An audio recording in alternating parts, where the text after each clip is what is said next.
Well, it's a fantastic day to make the playoffs. We know that there's work to do now, but as a club, I think from where we were, for the work that's gone in from players, staff, fans, engagement, it tops off what's been a really good period for us to get to this part of the season and make the playoffs and come fifth in the league is brilliant. So we can be happy. We need to reboot. We've got big games coming now, but that wasn't a certainty this morning because it's Middlesbrough. It's a tough game. There's big pressure on the team, and they really delivered. You needed a big performance from your lads, and to a man they were outstanding. Yeah, and I'd been here before. Some of the players have been here before, but I knew the stadium would be rocking.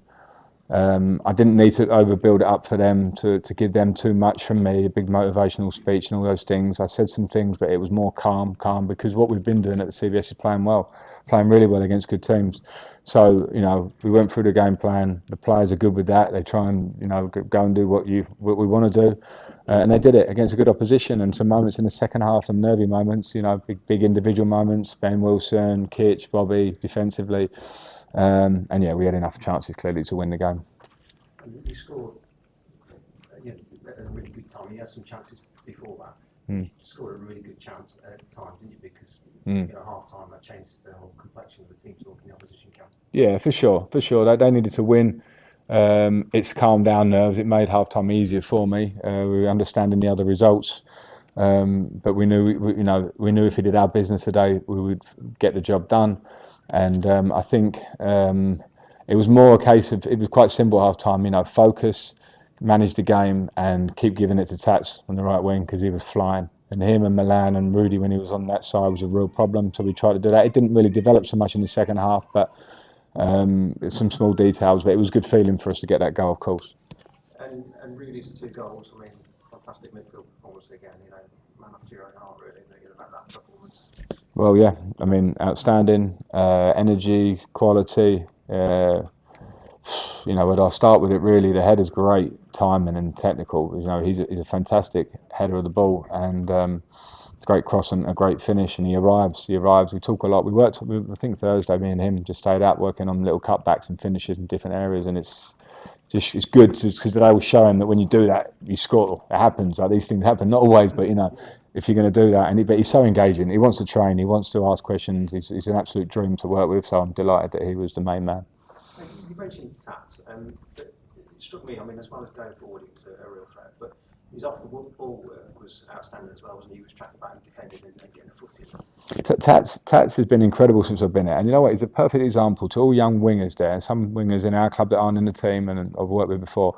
His work ethic and low maintenance nature of train. Had to sub him after 10 minutes or so last week because of the red card. Not a word. Trained brilliantly all week, so it doesn't surprise me when he works off the ball. He's a smart player off the ball, and he runs and gives everything, and we know what he can do on the ball. But his training this week has been amazing. I was like, Tats is ready for this game, and that's a great message for young wingers who sometimes don't want to train at an absolute level and think that it's not working for me at the minute. Tats does it every week. Ben Wilson, big game for him to come back into. He only played for 7 months. Inspired decision? Well, I think Ben's character and personality is a sure thing because of how he is in the dressing room. So I was not worried at all about his handling the thing. But that's another thing to then actually go and see him handle it, because I haven't seen Ben play. So I think the goalkeeper thing, I know it's such a talking point. I understand it. When I came in, all 3 goalkeepers had played. That's not normal. So I come into something, and that's challenging, to be fair. For different circumstances, and then Ollie gets in and has a consistent run and does his ACL, and I feel for Brad because Brad's done some good things for us as well. But in the last couple of games, there's some couple of tough moments, and Ben's injury was a difficult one. It's been affecting his training for a period of time, and I chat with Ben a lot, and he's like, "I'm just starting to feel better, Gaff. I'm feeling better," and he's sort of banging on your door in the end. But I've needed to see that in training. And then now I've seen him in game. It was a first-class performance in many senses. Big save, calm on the ball, comes out of his box, and really pleased for him. Really pleased for him. Was it a difficult decision to make this week, or do you think no, it was an easy decision because he was ready, because you could see he was ready in training? No decision like that's easy, particularly with a goalkeeper, because I respect Brad and Ben and Ollie or whoever in that position, and it's the one position that it gets more traction when you make a change. So I feel for the lads personally. That's why I chose to not be a goalkeeper, or one of the reasons, because it's I can't understand that pressure. So it wasn't easy because I have to be a bit, I have to really think about every part of it. But when I thought about it, it was a decision that I felt was the right one, and we obviously won the game. So I'm happy in this instance. Great to see two lads returning from injury, and Bobby and Milan, and both played obviously very, very well. But Bobby had been out for 4 games, so it was a big game for him to come back into as well. And it was a tight call. On Tuesday, I wasn't sure. And on Thursday, Bobby felt he was ready to play, and he showed it. To be fair, so it's a tight turnaround he's made there. So credit to him, because it was for the injury to come back as quick as he did. He's ahead of time. He's a great character. I really love working with Bobby. He's a leader in the dressing room. He's growing in that sense for sure. And we'll just have to manage him now over the next days to try and make sure he's okay, because he had pushed himself there today. And tactically in the second half, I mean, it was difficult at times, wasn't it?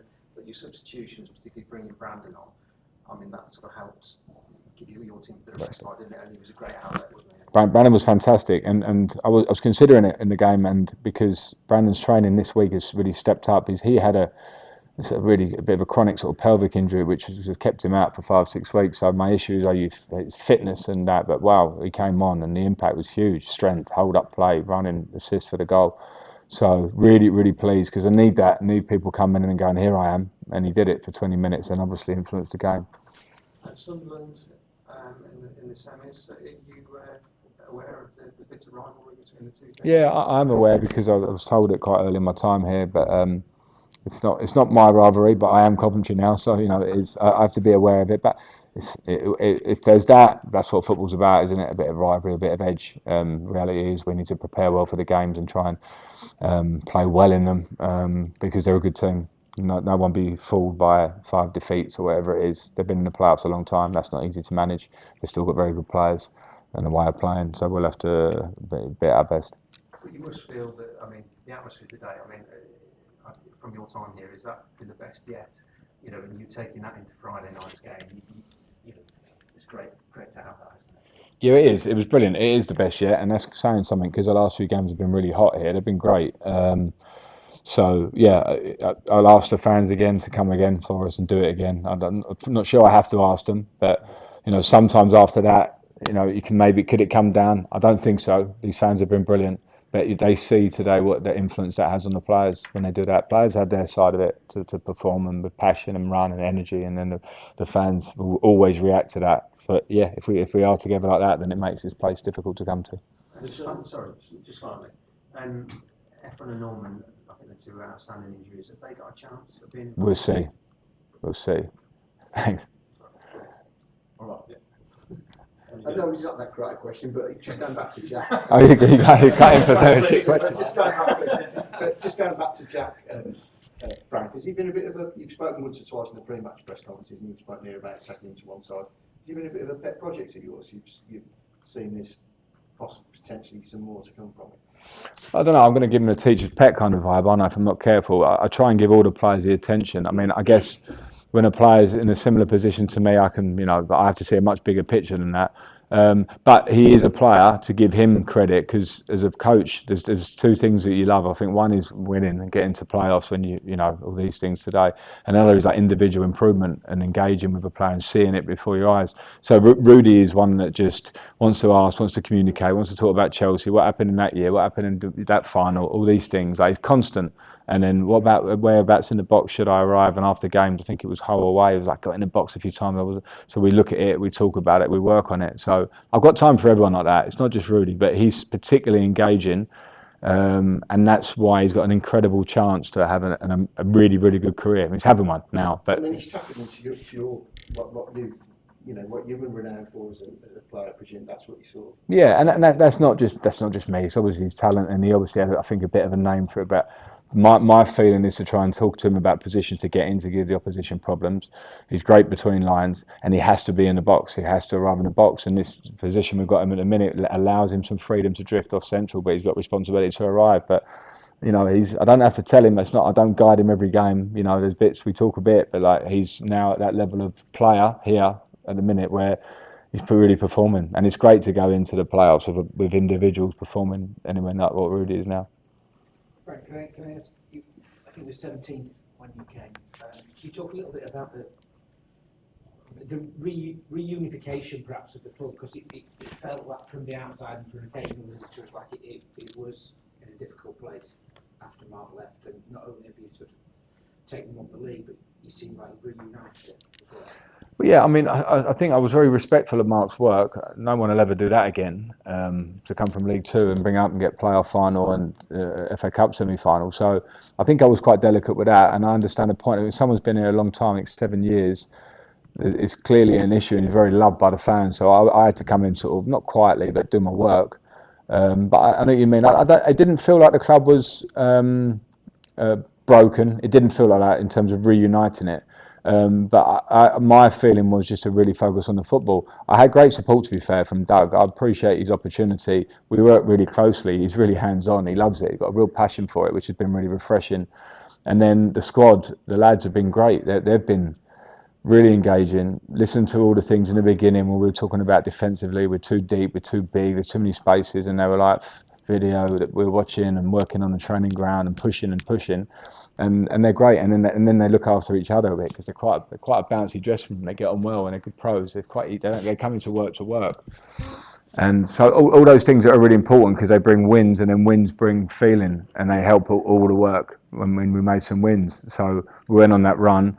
And then the fans, and the big plus point for me, I always respected Coventry because of the history and tradition of the club. I remember watching the Cup final in '87, one of my early first ones. But I didn't quite realise this fan base. I didn't quite realise the sound they make here. So listen, if I can play a small part in it, I'm pleased. But I am a small part in it, because I think what's happening now with the fans engaging and the players doing what they need to do has been a great thing for us. But we're not there yet, clearly. But from 17th to 5th, it needs everybody together. We managed to do that. Is that the key thing, that 17th to 5th? Is that the key quality, the togetherness?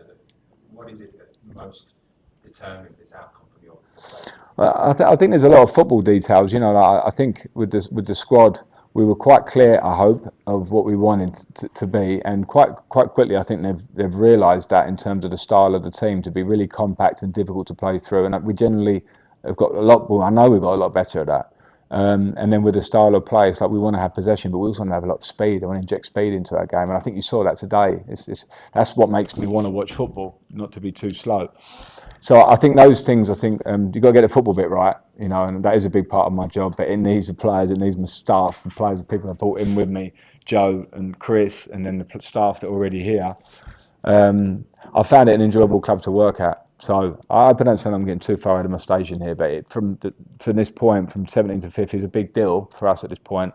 And I think a lot of people should take credit for it, and mainly the players. They go out there and do that, and there's a real good connection with the fans. It's a club I've been, I think, where the most fans sing the most players' names, have a song for players. It's a really good connection now. I think it's a big thing for us. So yeah, togetherness is absolutely huge, always. There wasn't much jumping up and down on the pitch after the game today.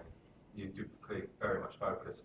Yeah. And is that something that your players are with you on? They don't need to be told to stay. Yeah. I mean, there was a bit of fun and celebration and enjoyment, because I think you should, enjoy getting in the playoffs. But I was certainly like that, because it's great and it's brilliant for the fans. You can smile and relate to them and stuff on the pitch with the families, but there's work to be done. So I thought it was a good tone of that at the end of the game. The fans have supported all season, so I think this is the end of the season. Thankfully, we've got more games, but our focus has to go quickly on to the next one. Frank, can I just ask you about, if I'm right from this one, ask about Matt Grimes, because he was the one addition that you brought in January, and it seems to me it comes reasonably infrequently, but it seems to me that he's really added something, because he allows the likes of Milan, he's such a to scamper off down the right, and he fills in for him, and he fills in for one or two. This selfless sort of like player who, knows his role, a very experienced pro, obviously been a part of the Swansea success story for a bit. Yeah, I think as a coach, I know it's always up and down, like reaction to coaches. You're good and then you're bad, but you need good players. Like you need whoever you are. You can be the best coach in the world, but you need players, and you want to pass the message on to the players. And Grimes is like the brain of the team. He's so smart in terms of the positions he takes up. And people might think he's playing deep. Well, yeah, he is sometimes to release fullbacks, as you say, and release people around him. And he always understands when to drop out He's a great lad off the pitch. He's engaging on it. He gets the game. I'll speak to him at half time sometimes for that sort of for the view from on pitch, and he's very ahead of his time for that. So he's been a really big signing for us. Really, really big signing in terms of the impact he's had in the centre of the team. So I'm delighted for him. It was big recruitment, and we were together on it, and we got him, and it's been big for us. It's sometimes asked, Frank, why come back to the game with pressure, as seen on Michael today? When the second goal goes in and you're on the side of the pitch and your backroom staff are jumping on top and your shirt's hanging out, is it for that moment? Well, yeah, it is. I mean, it is, and I try and be respectful. And I'm really close to Michael. We're close enough where I respect him enough, and I try and get the tone of understanding that I've been on the receiving end. So, but it is from our point of view. Yeah, it is. I guess it's like I said before. I think, can you improve the team individually and collectively? But at the end of the day, it's results, because they give you that feeling, and everyone on the outside is viewing it and seeing it, and the fans are happy when we win.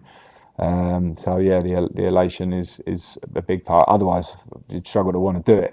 You know what I mean? You do need to win some games. When do the Sunderland videos start? What do you mean? When you start watching them to analyse them? Well, yeah, us as staff, pretty much straight away. Not tonight.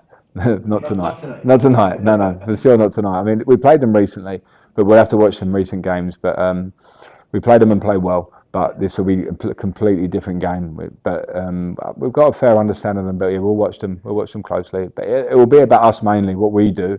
But we have to be clear with the level of play that they have and the problems they try and cause. I remember it well. Was it 6 weeks ago? No, 2 months maybe. I don't know. But yeah, we'll prep well. It's important, because there won't be much active on pitch training in between. Physically, the boys need to recover. And as a former top level English midfielder, does it please you to see Chris Rigg and Joe Bellingham come through? Do you like them? Do you fear them when you have to stop them? Yeah, really good players. I saw them at the EFL Awards the other night. I like Job a lot. I like his profile. I like his size and his qualities and his work ethic. I like him. I think he's really good. And Rigg is just incredible when you find out what his age is and the talent the boy's got. So yeah, of course, we'll have to be aware of them. We were when they came here, and we managed to deal with it. But with players at that level, there's always moments that they can give you. So we'll have to be absolutely aware of them.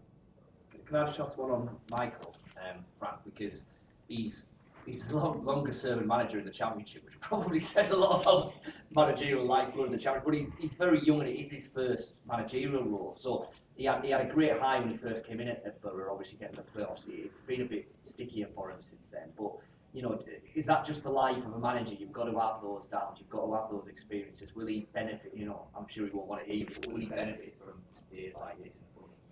Well, I don't know, benefit. I mean, listen, in terms of I've got absolute respect for Michael. He's a really smart man, and a gentleman in the game, a standout gentleman in the game. And I hate to talk too much about other managers, because I understand always that there's context I have no idea that Michael knows. So Michael's first season, when he flies up the league, he'll know the reasons, the good or whatever. He'll know the things that he felt he affected. He'll know things that went in his favour. Like, we all got that. I had that this season. You can't. And then he'll have probably a good thinking of what maybe didn't quite go so right this season or whatever to not make the playoffs. And I don't know that. It could be injuries. It could be this. It could be that. It could look at his squad. So I wouldn't say too much other than Michael Carrick, I think, is a really, really good coach. And I don't want to say any more, because I'm talking about his job too much. But he's a top man. Just have one more, guys, or we're all done. I'm running out of words.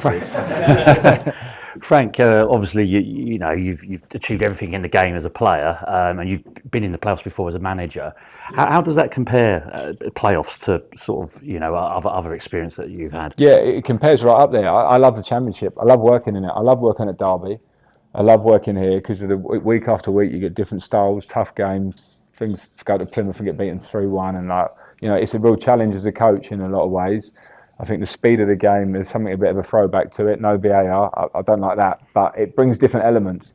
So I think the playoffs is obviously when you've succeeded to a degree or whatever. It's certainly success for us at this point, but I enjoy it. So anything else I achieved in my playing career or managerial career, this is right up there, because it's just when you work at a club, you end up working with people. So you see people improving and getting a result, getting to the playoffs, and you see fans excited and people that work behind the scenes. It doesn't matter where you are. It could be Champions League, or it could be playoffs. It's the same feeling.